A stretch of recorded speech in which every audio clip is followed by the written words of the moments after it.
The arrangement of the Qur'an is one of many reasons why Muslims believe that it could only have come from God. In fact, modern research has discovered a remarkable structure in the Qur'an known as ring composition. To demonstrate this, let's analyze the second chapter of the Qur'an known as Al-Baqarah, the cow. This chapter consists of a total of 286 verses. The entire chapter can be divided into 9 groups based on theme. The first group of verses talk about faith and unbelief. This mirrors the theme of the last group of verses. The second group covers God's creation and knowledge. This again mirrors the second to the last group's theme. The third group discusses the law given to the Israelites, which mirrors the giving of law to the Muslims in the 7th group. The fourth group relates to the test of Abraham, a mirror of the test of Muslims in the 6th group. The middle group, the 5th group, is the central theme of the entire chapter, the change in direction of the Muslim prayer. We have made you believers a middle nation, so that you may bear witness to the truth before others.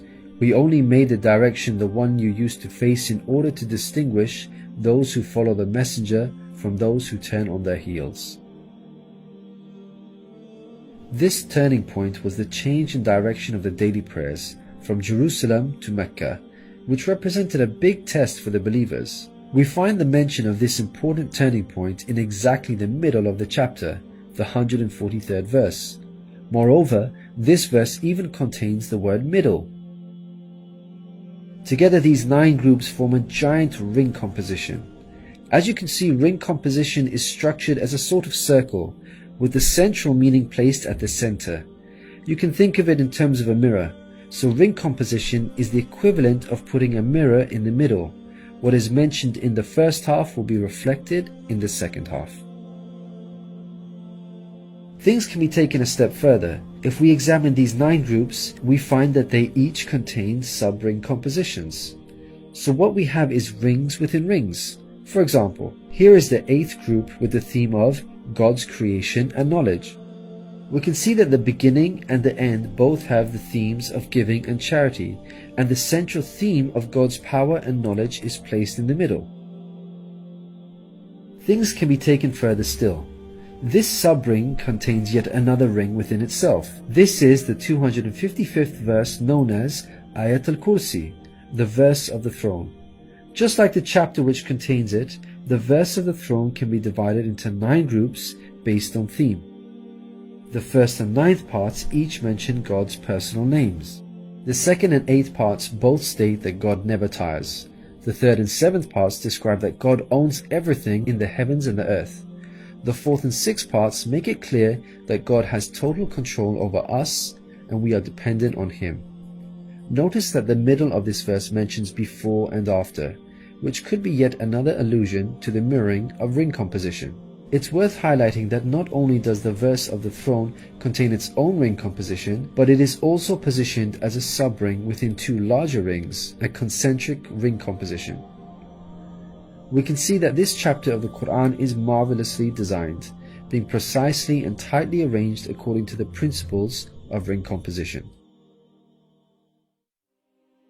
This precision in arrangement is in fact astonishing when we consider the timing of the revelation of these verses. To appreciate this, let's consider the analogy of building construction. Imagine you had the task of building a house.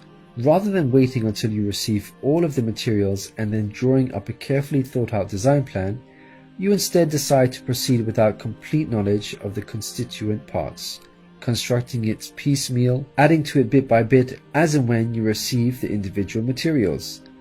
What are the chances that this approach will result in a well-constructed house? Unlike an organized approach where each part is placed in its best possible position according to a design plan, instead you have a situation where it seems each part is placed arbitrarily, depending on the order in which the parts were received. In such circumstances, you would most likely end up with a very poorly designed house, liable to collapse at any time. It is highly unlikely, perhaps even impossible, that this disorganized approach would end up with the same stunningly designed house as an organized approach.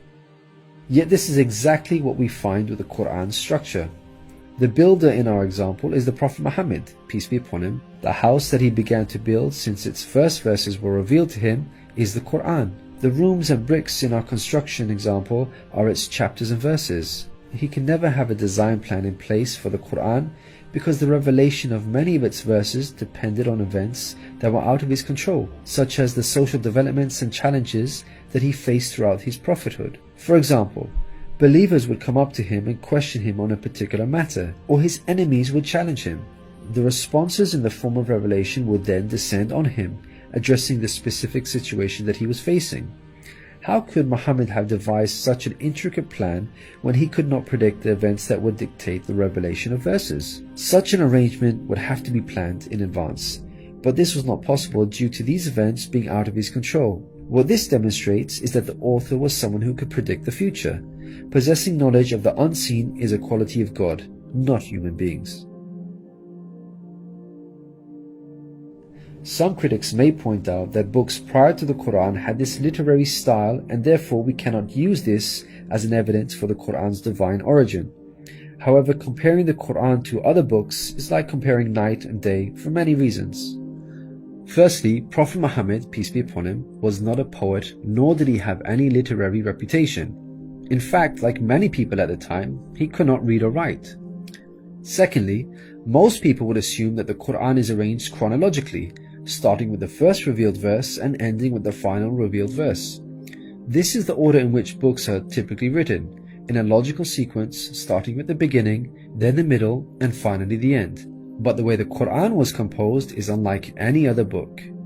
Al-Baqarah, the chapter of the Qur'an that we have covered, was not revealed starting with verse 1, followed by verse 2, then 3, and so on. Rather, its verses were revealed out of sequence over a span of many years and interspaced with the revelation of verses from other chapters. The Qur'an's unusual manner of revelation makes implementing ring composition much more difficult than conventional books. Thirdly, conventional books follow an editorial process by undergoing multiple stages of editing, which allows the author to gradually refine the text over time.